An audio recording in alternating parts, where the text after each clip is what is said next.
মুরলির তারিখ 19 মার্চ 2025। মুরলির শিরোনাম, তোমাদেরকে এই পুরানো দুনিয়া, পুরানো শরীরের থেকে বেঁচে থেকেও মরে গিয়ে ঘরে ফিরে যেতে হবে, সেই জন্য দেহ অভিমান ছেড়ে দেহী অভিমানী হও। প্রশ্ন, ভালো ভালো পুরুষার্থী বাচ্চাদের লক্ষণ কেমন হবে? উত্তর, যারা ভালো পুরুষার্থী হবে তারা সকাল সকাল উঠে দেহী অভিমানী হয়ে থাকার অভ্যাস করবে। তারা এক বাবার স্মরণে থাকার পুরুষার্থ করবে। তাদের লক্ষ্য থাকবে অন্য কোনো দেহধারী যেন স্মরণে না আসে, নিরন্তর বাবা আর 84 জন্মের চক্র যেন স্মরণে থাকে। তারা এটাও বলবে যে আহা কি সৌভাগ্য। ওম শান্তি। এখন বাচ্চারা, তোমরা বেঁচে থেকেও মরে আছো। কিভাবে মরে আছো? দেহের অভিমানকে ছেড়ে দিয়েছ, তো বাকি রইল আত্মা। শরীর তো শেষ হয়ে যায়, আত্মা মরে না। বাবা বলেন, বেঁচে থেকেও নিজেকে আত্মা মনে করো আর পরমপিতা পরমাত্মার সাথে যোগ লাগালে আত্মা পবিত্র হয়ে যাবে। যতক্ষণ আত্মা সম্পূর্ণ পবিত্র না হচ্ছে ততক্ষণ পর্যন্ত পবিত্র শরীর প্রাপ্ত হবে না। আত্মা পবিত্র হয়ে গেলে এই পুরানো শরীর নিজে থেকেই ছেড়ে চলে যাবে। যেরকমভাবে সাপ নিজের খোলস পরিত্যাগ করে বেরিয়ে যায়, তার সাথে মমতা কেটে যায়, সে জানে যে আমার আবার নতুন খোলস প্রাপ্ত হবে, পুরানো ছেড়ে দিতে হবে। প্রত্যেকের নিজের নিজের বুদ্ধি তো আছে, তাই না? এখন বাচ্চারা, তোমরা বুঝে গেছো যে আমাদের বেঁচে থেকেও এই পুরানো দুনিয়া থেকে, পুরানো শরীর থেকে মরে যেতে হবে। তারপর তোমরা আত্মারা শরীর ত্যাগ করে কোথায় যাবে? নিজের ঘরে।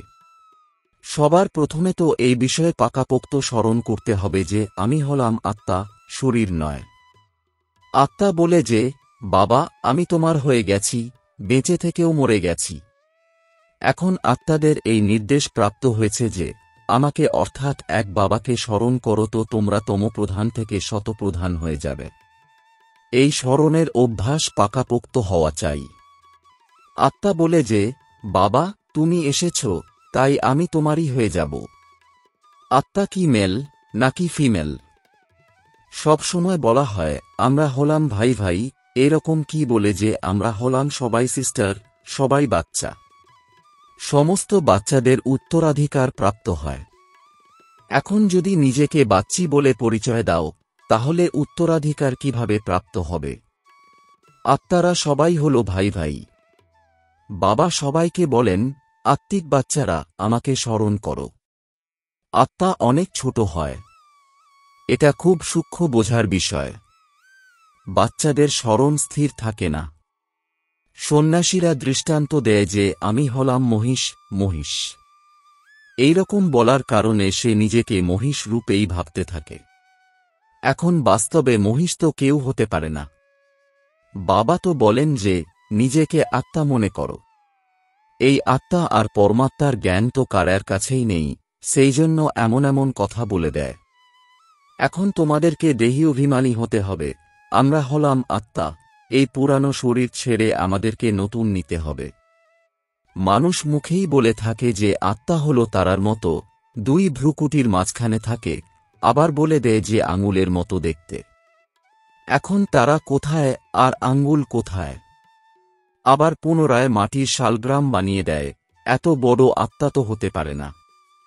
মানুষ দেহ অভিমানে আছে তাই না, তাই মোটা রূপ বানিয়ে দেয়। এসব তো খুব সূক্ষ্ম বোঝার বিষয়। ভক্তিও মানুষ একান্তে ঘরের কোণে বসে করে। তোমাদেরকে তো গৃহস্থ ব্যবহারে থেকে ব্যবসাপত্রাদি করেও বুদ্ধি দিয়ে এটা পাকাপোক্ত করতে হবে যে আমি হলাম আত্মা। বাবা বলেন আমি, তোমাদের বাবাও এরকমই ছোট বিন্দু। এমন নয় যে আমি অনেক বড়। আমার মধ্যে সমস্ত জ্ঞান আছে। আত্মা আর পরমাত্মা উভয়েই একই রকম, কেবলমাত্র তাকে সুপ্রিম অর্থাৎ পরম বলা হয়। এটাও ড্রামাতে পূর্বনির্ধারিত। বাবা বলেন, আমি তো অমর। আমি অমর না হলে তোমাদেরকে পাবন কি করে বানাবো? তোমাদেরকে সুইট চিলড্রেন কি করে বলবো? আত্মাই সবকিছু করে। বাবা এসে দেহী অভিমানী বানিয়ে দেন, এর মধ্যেই পরিশ্রম আছে। বাবা বলেন, আমাকে স্মরণ করো, আর কাউকে স্মরণ করো না। যোগী তো দুনিয়াতে অনেক আছে।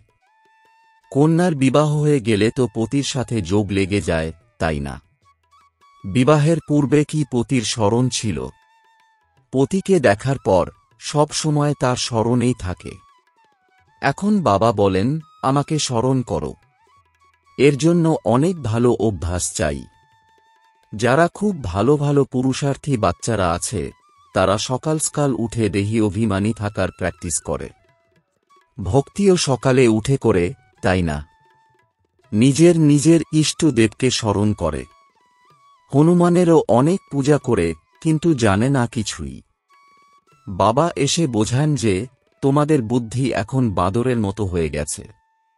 এখন পুনরায় তোমরা দেবতা হচ্ছে। এখন এটা হলো পতিত তমপ্রধান দুনিয়া। এখন তোমরা এসেছ অসীম জগতের বাবার কাছে। আমি তো পুনর্জন্ম থেকে বিরত থাকি। এই শরীর তো হলো এই দাদার। আমার কোনো শরীরের নাম নেই। আমার নামই হলো কল্যাণকারী শিব। বাচ্চারা, তোমরা এটাও জানো যে শিব বাবা কল্যাণকারী, এসে নরককে স্বর্গে পরিণত করেন। অনেক কল্যাণ করেন। নরকের একদম বিনাশ করে দেন। প্রজাপিতা ব্রহ্মার দ্বারা এখন স্থাপনা হচ্ছে। তোমরা হলে প্রজাপিতা ব্রহ্মা মুখ বংশাবলী। চলতে ফিরতে পরস্পরকে সাবধান করতে হবে, মন্মনাভব। বাবা বলেন যে আমাকে স্মরণ করো তো বিকর্ম বিনাশ হয়ে যাবে। পতিত পাবন তো বাবাই আছেন, তাই না? তারা তো ভুল করে ভগবানুবাচ এর বদলে কৃষ্ণ ভগবানুবাচ লিখে দিয়েছে। ভগবান তো নিরাকার আছেন, তাকেই পরমপিতা পরমাত্মা বলা হয়। তাঁর নাম হল শিব। শিবের পূজাও অনেক হয়। শিব কাশী, শিব কাশী বলতে থাকে। ভক্তিমার্গেও অনেক প্রকারের নাম রেখে দেয়। উপার্জন করার জন্য অনেক মন্দির বানায়। আসল নাম হল শিব। পুনরায় সোমনাথ রেখে দিয়েছে। সোমনাথ সোমরস পান করান, জ্ঞান ধন প্রদান করেন। পুনরায় যখন পূজারী হয়ে যায় তখন কত খরচ আদি করে তাঁর মন্দির বানায়, কেননা সোমরস দিয়েছেন, তাই না? সোমনাথের সাথে সোমনাথিনীও হবে। যথা রাজারানী তথা প্রজা, সব সোমনাথ সোমনাথিনী আছে। তোমরা এখন স্বর্ণময় দুনিয়াতে যাচ্ছ। সেখানে সোনার ইট হবে। না হলে দেওয়াল আদি কিভাবে তৈরি হবে? সেখানে অনেক সোনা থাকবে, এই জন্য সেই দুনিয়াকে সোনার দুনিয়া বলা হয়। এটা হলো লোহা পাথরের দুনিয়া। স্বর্গের নাম শুনেই মুখে জল চলে আসে। বিষ্ণুর দুটো রূপ লক্ষ্মীনারায়ণ আলাদা আলাদা হবে, তাই না? তোমরা বিষ্ণুপুরের মালিক তৈরি হচ্ছে। এখন তোমরা আছো রাবণপুরীতে। তাই এখন বাবা বলেন যে শুধুমাত্র নিজেকে আত্মা মনে করে আমাকে অর্থাৎ এক বাবাকে স্মরণ করো। বাবাও পরমধামে থাকেন, তোমরা আত্মারাও পরমধামে থাকো।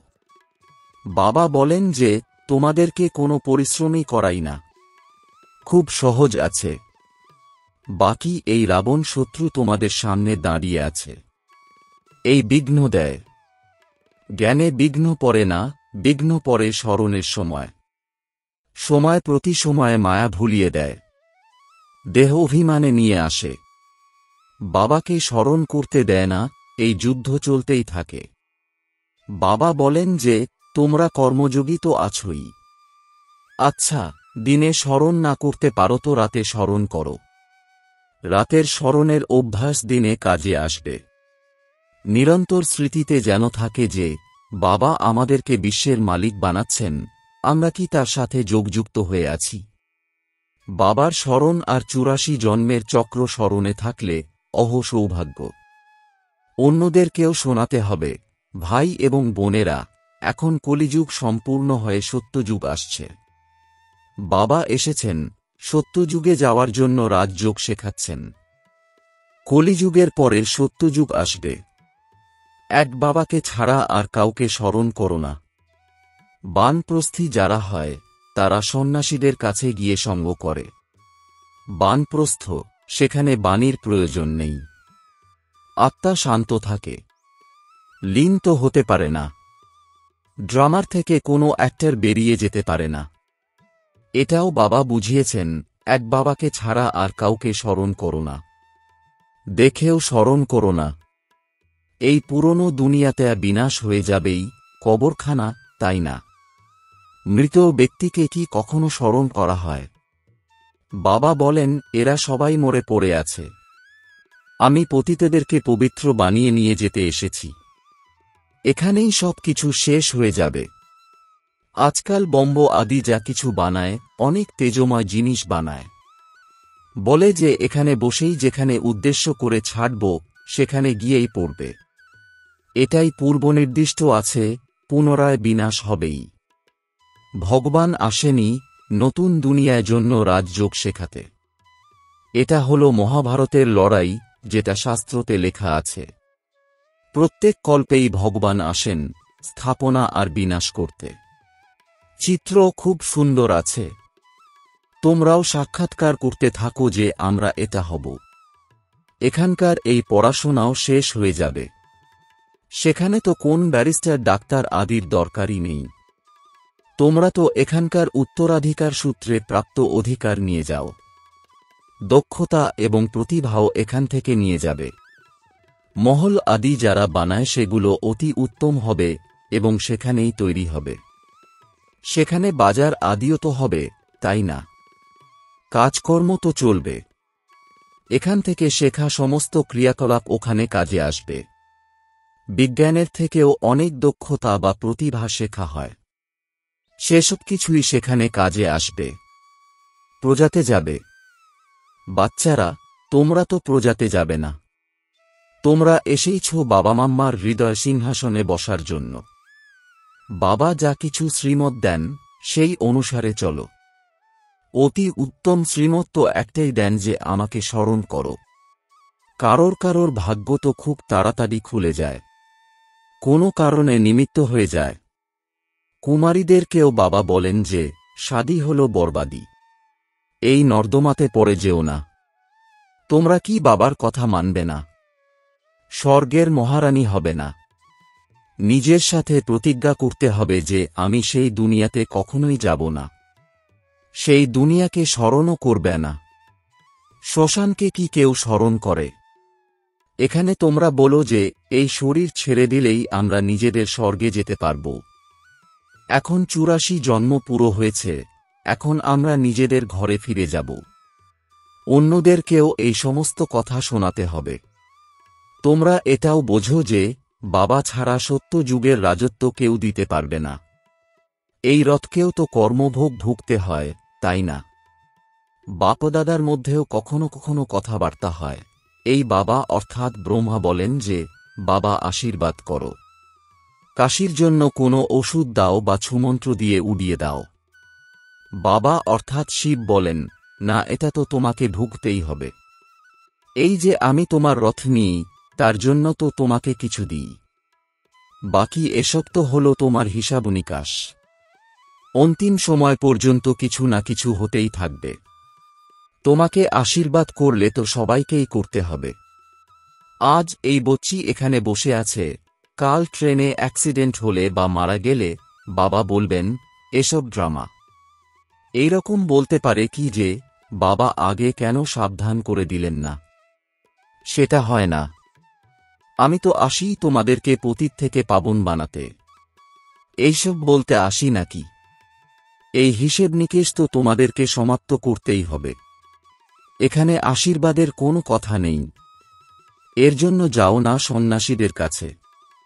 বাবা তো একটি কথাই বলেন, তোমরা আমাকে আহ্বান করেছ এই জন্য যে আমাদেরকে এসে নরক থেকে স্বর্গে নিয়ে যাও। গাইতেও থাকে পতিত পাবন সীতারাম, কিন্তু অর্থ উল্টো বের করে দিয়েছে। তারপর তারা রামের মহিমা করতে থাকে, রঘুপতি রাঘব রাজা রাম। বাবা বলেন, এই ভক্তি মার্গে তোমরা অনেক পয়সা নষ্ট করেছ। একটা গান আছে না, কি কৌতুক দেখলাম। দেবীদের মূর্তি বানিয়ে পূজা করে তারপর সমুদ্রে ডুবিয়ে দেয়। এখন বুঝতে পেরেছ যে কত টাকা পয়সা তোমরা নষ্ট করেছ। এটা আবারও হবে। সত্য যুগে তো এইরকম কাজ হয় না। সেকেন্ডের অনুসারে সবকিছুই পূর্বনির্দিষ্ট থাকে। কল্প পরেও ঠিক এইরকমই কথার পুনরাবৃত্তি হবে। এই ড্রামাকে খুব ভালোভাবে বুঝতে হবে। আচ্ছা, কেউ যদি বেশি সময় স্মরণ করতে না পারে, তো বাবা বলেন যে কেবলমাত্র অল্প আর বে, অর্থাৎ বাবা আর বাদশাহীকে অর্থাৎ সত্যযুগকে স্মরণ করো। অন্তরে এই চিন্তনই যেন সব সময় চলে যে আমি আত্মা কিভাবে ৮৪ জন্মের চক্র লাগিয়ে এসেছি। চিত্র দেখিয়ে বোঝাও, খুব সহজ আছে। এটাই হলো আত্মিক বাচ্চাদের সাথে কথোপকথন। বাবা তো বাচ্চাদের সাথেই কথোপকথন করেন, অন্য কারোর সাথে তো করতে পারেন না। বাবা বলেন যে নিজেকে আত্মা মনে করো, আত্মাই সবকিছু করে। বাবা স্মরণ করিয়ে দেন যে তোমরা ৮৪ বার জন্ম নিয়েছ, মনুষ্যই হয়েছ। যেরকম বাবা নিয়ম রচনা করেন যে বিকারে যাওয়া যাবে না, সেরকমই এই নিয়মও রচনা করেন যে দুঃখী হয়ে কেউ কান্নাকাটি করবে না। সত্যযুগত্রেতাতে কেউ কান্নাকাটি করে না, ছোট বাচ্চাও কান্নাকাটি করে না। কান্নাকাটি করার নির্দেশ নেই। সেটা হলই হাসিখুশিতে থাকার দুনিয়া। তার জন্য সম্পূর্ণ অভ্যাস এখানেই করতে হবে। আচ্ছা, মিষ্টি মিষ্টি প্রশিক্ষার্থী বাচ্চাদের মাতাপিতা বাপদাদা স্মরণের স্নেহসুমন আর সুপ্রভাত। আত্মাদের পিতা তাঁর আত্মারূপী বাচ্চাদেরকে জানাচ্ছেন নমস্কার। ধারণার জন্যে মুখ্য সার: ১. বাবার থেকে আশীর্বাদ চাওয়ার পরিবর্তে স্মরণের যাত্রায় থেকে নিজের হিসাবনিকাশ সমাপ্ত করতে হবে। পবিত্র হওয়ার পুরুষার্থ করতে হবে। এই ড্রামাকে যথার্থ রীতিতে বুঝতে হবে। ২. এই পুরানো দুনিয়াকে দেখেও স্মরণ করবে না, কর্মযোগী হতে হবে। সর্বদা হাসিখুশিতে থাকার অভ্যাস করতে হবে। কখনো কান্নাকাটি করবে না। বরদান: প্রবৃত্তিতে থেকে আমার ভাবের ত্যাগ করে সত্যিকারের ট্রাস্টি মায়াজিৎ ভব। এর বিস্তার: যেরকম নোংরা আবর্জনাতে পোকামাকড়ের জন্ম হয়, সেরকমই যখন আমার ভাব আসে তখন মায়ার জন্ম হয়। মায়াজিৎ হওয়ার সহজ উপায় হল নিজেকে সদা ট্রাস্টি মনে করা। ব্রহ্মাকুমার মানে ট্রাস্টি। ট্রাস্টির কারোর সাথে অ্যাটাচমেন্ট থাকে না, কেননা তাদের মধ্যে আমার ভাব থাকে না। গৃহস্থী মনে করলে মায়া আসবে, আর ট্রাস্টি মনে করলে মায়া পালিয়ে যাবে। এই জন্য পৃথক হয়ে প্রবৃত্তির কাজ করো, তাহলে মায়া প্রুফ থাকবে। স্লোগান: যেখানে অভিমান থাকে সেখানে অপমানের ফিলিং অবশ্যই আসে। ওম শান্তি।